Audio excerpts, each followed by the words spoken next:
ವಿಷಯದ ಬಗ್ಗೆ. ಇಂದು ಡಿಸೆಂಬರ್ 1ನೇ ತಾರೀಕು ವಿಶ್ವ ಏಡ್ಸ್ ದಿನ. ಈ ದಿನವನ್ನು ವಿಶ್ವದ ಏಡ್ಸ್ ದಿನ ಎಂದು ಆಚರಿಸಲಾಗುತ್ತದೆ. ಜಗತ್ತಿನಲ್ಲಿ ವೈದ್ಯ ವಿಜ್ಞಾನಕ್ಕೆ ಸವಾಲಾಗಿರುವ ಸೋಂಕು ಎಂದರೆ ಏಡ್ಸ್. ಏಡ್ಸ್ ರೋಗವನ್ನು ಮೊಟ್ಟ ಮೊದಲ ಬಾರಿಗೆ 1981ರಲ್ಲಿ ಅಮೆರಿಕದಲ್ಲಿ ಗುರುತಿಸಲಾಯಿತು. ಭಾರತದಲ್ಲಿ 1986ರಲ್ಲಿ ಚೆನ್ನೈನಲ್ಲಿ ಪತ್ತೆ ಮಾಡಲಾಯಿತು.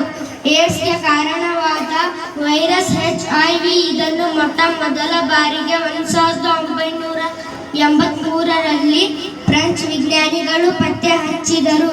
HIV ಇದು ಇತಿಹಾಸದಲ್ಲಿ ಅತ್ಯಂತ ವಿನಾಶಕಾರಿ ಸಾಂಕ್ರಾಮಿಕ ರೋಗಗಳಲ್ಲಿ ಒಂದಾಗಿದೆ. ಈ ಸೋಂಕಿಗೆ ಒಳಗಾದವರು ನಡೆಸುವ ಹೋರಾಟದ ಯಶಸ್ಸಿಗೆ ಧೈರ್ಯ ತುಂಬಲು ಸಂಕಲ್ಪವನ್ನು ಮಾಡುವಂತಹ ಮಹತ್ವದ ದಿನವಾಗಿದೆ.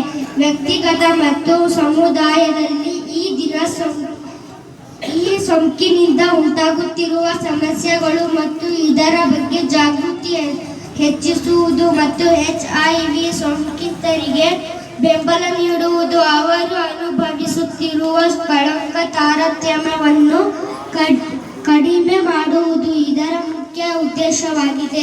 ವಿಶ್ವ ಏಡ್ಸ್ ದಿನದ ಕಾರ್ಯಾಚರಣೆಗಳನ್ನು ಕುರಿತು ವಿಶ್ವಸಂಸ್ಥೆಯ ಮಹಿಳಾ ಮತ್ತು ಬಾಲಕಿಯರಲ್ಲಿ ಜಾಗೃತಿ ಮಾಡಿಸಲಾಗುತ್ತಿದೆ. ಎಲ್ಲರಿಗೂ